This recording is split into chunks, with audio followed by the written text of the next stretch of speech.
بسم الله. اللي في الصورة ده عبارة عن اللي على اليمين ده العالم ابن الشاطر، واللي على الشمال واحد أجنبي اسمه كوبرنيكوس. ابن الشاطر ده مات سنة 1375. بعدها ب100 سنة ظهر اللي هو أو اتولد اللي هو كوبرنيكوس ده.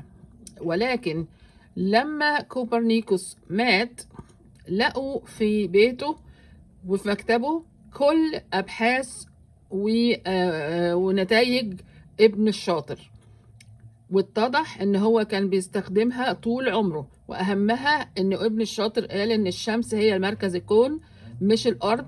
وكوبرنيكوس خد الكلام ده وحطه كده زي ما هو، وحتى كانوا عاملين باسمه الثورة الكوبرنيكية في العالم، وادوله جوائز لحاجات هي مسروقة أو أبحاث هو لم يتعب فيها خالص.